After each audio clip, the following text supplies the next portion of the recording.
Tonight, several breaking stories as we come on the air. Hurricane Francine hits the U.S., landfall near New Orleans. That system now on the move, and the destruction tonight. Also breaking, the earthquake hitting California, the images from Los Angeles, and the aftershocks now. Donald Trump's decision in tonight. Will he debate Kamala Harris again? And tonight, the scare on the runway, the passenger plane slamming on the brakes to avoid another plane. First tonight, 24 hours after making landfall near New Orleans as a Category 2 hurricane. Francine now moving across several states. Flood and wind alerts across 6 states. Homes and buildings damaged and destroyed. Hundreds of thousands tonight without power. The earthquake hitting Southern California, centered near Malibu. Our station KABC in Los Angeles live streaming at the time. Oh, we got an earthquake. The quake felt up to 60 miles away. Multiple aftershocks reported tonight. A record number of earthquakes now, 4.0 or above this year in that region. The fire emergencies, 3 devastating wildfires at once, all burning out of control. Dozens of homes now destroyed. A family given just minutes to evacuate their home before fire tore through their neighborhood. The new poll tonight after the presidential debate, who now leads in this race, and Vice President Kamala Harris challenging former President Donald Trump to a second debate now. His answer just in tonight. The scare on the runway, the passenger flight from Nashville to Seattle aborting takeoff to avoid a collision. The pilot slamming on the brakes at about 120 miles per hour, blowing out the tires. Here in New York City tonight, the NYPD's top cop resigning amid an FBI investigation just 1 week after federal authorities seized his cell phone. Also tonight, look at this, the stunning images, multiple dolphins spotted right near New York City. Tonight, history made in space, the remarkable images more than 400 miles above the Earth. The first civilians to walk in space. From ABC News World Headquarters in New York, this is World News Tonight with David Muir. Good evening, and it's great to have you with us here on a very busy Thursday night. Tonight, the earthquake in California and the aftershocks, the emergency on the runway, a passenger plane slamming on the brakes, and the hurricane hitting the U.S. tonight, that system now hammering multiple states. 10 million people remain under a flood watch across the South, more than 250,000 customers without power in Louisiana alone. Heavy bands of rain and damaging winds tonight stretching from Arkansas all the way over to Florida. The hurricane hammering the Louisiana coast. Look at this, making landfall as a Category 2 with 100-mile-an-hour winds. Sparks from power lines setting fire to the trees, down lines, leaving so many in the dark tonight. Lingering effects from the storm surge and the rain, and this tonight in the west. The moment that earthquake struck, the anchor at our Los Angeles station, KABC, understandably startled for a moment there. The cameras and studio lights all shaking. A dog bolting from the noise and the shaking, a horse in its stable taking off as well. The floor of a restaurant kitchen covered in broken bottles. Of course, we do have it all covered tonight, beginning with the hurricane here and the destruction, and that system now on the move tonight. ABC's Matt Rivers leading us off from Louisiana. Tonight, after making landfall as a powerful Category 2 hurricane, Francine marching inland, leaving a trail of damage in its wake. Those 100-mile-an-hour hurricane-force winds whipping the coast, shredding buildings, turning sheet metal into flying missiles. The Gulf of Mexico surging onshore, inundating roads near the coast. Authorities in New Orleans declaring a flash flood emergency. Oh, they just stall? Oh, they stalled. Drivers abandoning their vehicles, wading through filthy water. Power flashes lighting up the night. Daylight revealing destruction across the storm zone, from the coast to Kenner, where Connie Yates is trying to salvage what she can.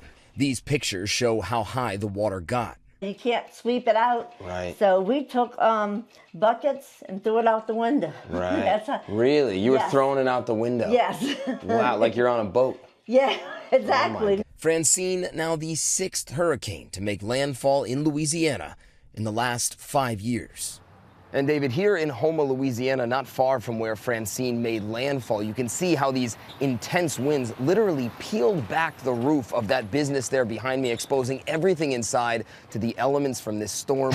Scenes like this one playing out across the area tonight.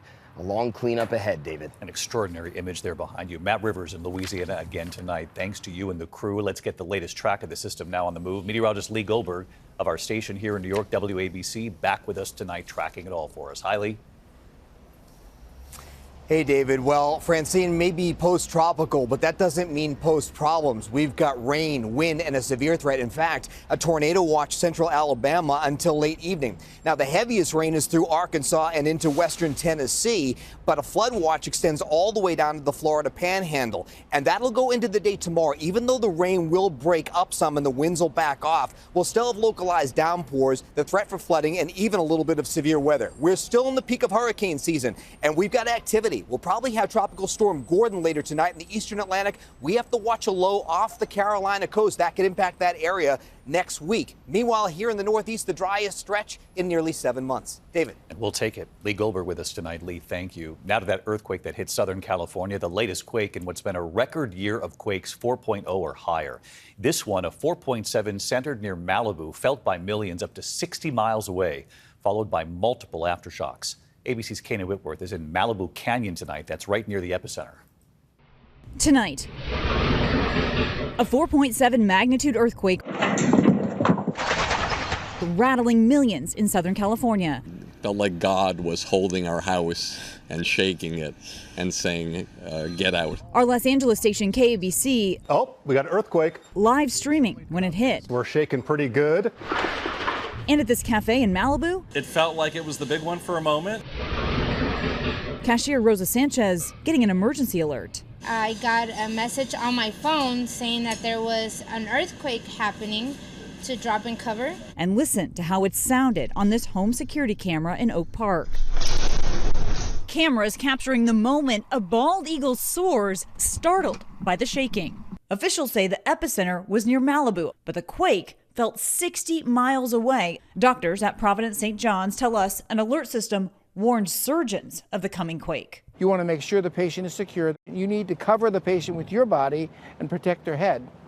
And David, you can see these hillsides right here. Authorities tell me that they are prime for worst case scenario. And this year has been a record-breaking year in terms of seismic activity. But so far, David, no major injuries or damage to report. Stay safe there on the roadway. Kayna Whitworth, thank you. In addition to the earthquake and aftershocks also playing out in California tonight, the fire emergency. 3 devastating fires burning out of control tonight. Crews racing to get the upper hand as temperatures now begin to ease. Dozens of homes have already been destroyed. And tonight, the story here of one family given just minutes to evacuate before the fire ripped through their neighborhood. Mola Lengi in Wrightwood, California tonight. Tonight, with cooler temperatures, fire crews are now racing to get control of 3 massive blazes, scorching more than 100,000 acres across Southern California. Firefighters beginning to get a handle on these fires, but still dealing with spot pop-up flames just like this that can quickly spread. The fire zone now straddling 4 counties east of Los Angeles and pushing smoke towards Las Vegas. More than 50 homes burned to the ground, including the Carusos. This is all that's left of the home Joe's father built back in the 1980s. This was the first time in the 45 years that one ever actually approached the house. The Carusos say they had just minutes to leave before a fire ripped through their neighborhood. They say the home was not insured after they lost coverage because of the fire threat. I was hoping my kids would get to kind of grow up in the same house I did, but life happens. Officials say at least one of these fires was deliberately set. Today, charging Justin Halstenberg with arson for sparking the line fire, which has burned over 37,000 acres, charred homes, and injured firefighters. Investigators say they recovered 3 incendiary devices. Arson is just one of those crimes that is, to me, unbelievably despicable because it's a head scratcher. There's no value to be had out of arson. David, firefighters are hopeful tonight that they'll start to get the upper hand with some favorable conditions on the ground, specifically lower temperatures. But they're also seeing some stronger winds that can quickly spread these flames, David. Mola Lengi on the fire lines again tonight. Thank you. We turn now to the race for the White House after that high-stakes presidential debate. Tonight, the new Reuters Ipsos poll taken after the debate showing Kamala Harris now leading Donald Trump 47-42. Tonight, Vice President Harris challenging the former president to another face-off. Donald Trump now saying there will not be another debate. Here's Mary Bruce tonight. Out on the trail for the first time since her face-off with Donald Trump, Kamala Harris in North Carolina tonight, hoping to carry the debate momentum forward. 2 nights ago, Donald Trump and I had our first debate. And I believe we owe it to the voters to have another debate.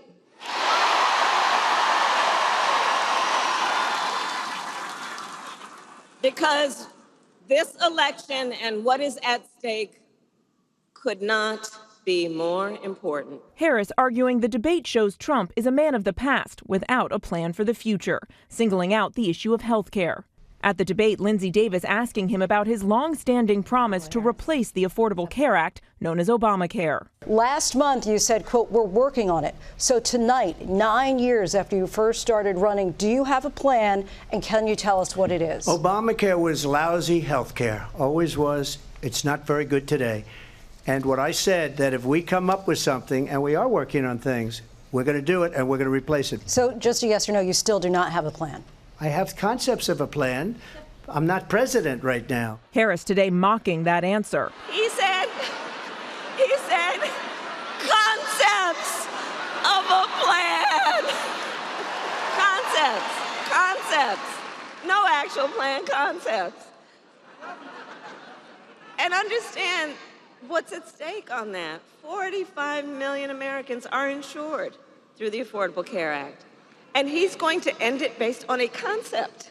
Going into the debate, polls had the candidates roughly tied. Today, a new Reuters Ipsos poll has Harris leading Trump 47-42. But the vice president warning supporters. Ours will be a very tight race until the end, okay?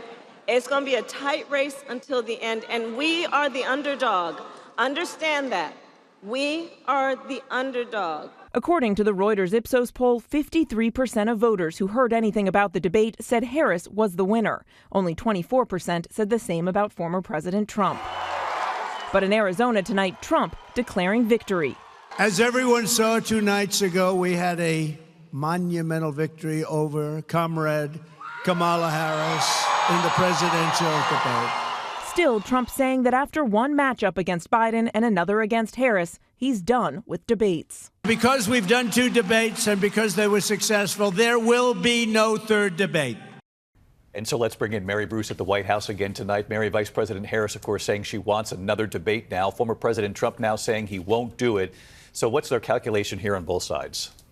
Well, Davis, the Harris team is certainly very pleased with her performance. They feel she had a strong night and that she was able to make clear to voters the stark contrast between the two of them. And given the massive audience, they feel they would benefit from another round. Now, Trump, you have heard, he insists he won the debate. But some of his fellow Republicans concede he had a rough night. And today he is ruling out another round, David. Mary Bruce at the White House. Mary, thank you. We turn next tonight to the scare on the runway, the passenger flight from Nashville to Seattle, aborting takeoff to avoid a collision.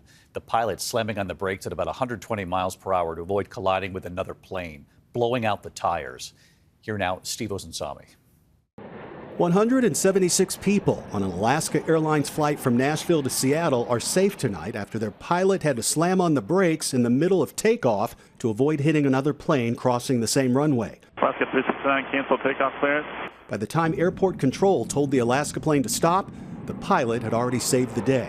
A Southwest flight to Jacksonville, Florida was in the way, having already been cleared to cross the end of the same runway. Kyle Forrester, who was on the flight to Seattle, said it felt like the plane was avoiding a crash. About to take off, and then all of a sudden, just boom, started slowing down real quick. People lunging forward, not drastically, but just like you're avoiding hitting somebody in a car. Radar shows that his flight was hauling down the runway at about 120 miles an hour when the pilot hit the brakes, causing those brakes to overheat and then blow the tires, seen here. The decision to stop was an important one. It needed to be made in a split second. Already this week, 2 Delta planes were damaged in Atlanta after an incident on a taxiway led to this. A larger plane bound for Japan, seen here knocking off the tail of a smaller regional jet headed to Louisiana.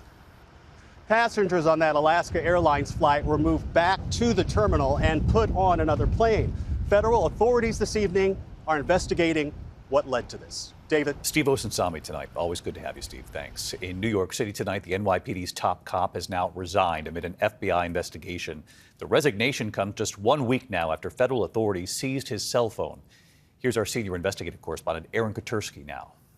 Tonight, the leader of the nation's largest police force, the NYPD, is out days after his phone was seized as part of a criminal investigation sweeping through the inner circle of New York City Mayor Eric Adams. Edward Caban, appointed little more than a year ago as the city's first Latino police commissioner, said today he has become a distraction and would resign. My complete focus must be on the NYPD, Caban said in a statement. However, the noise around recent developments has made that impossible.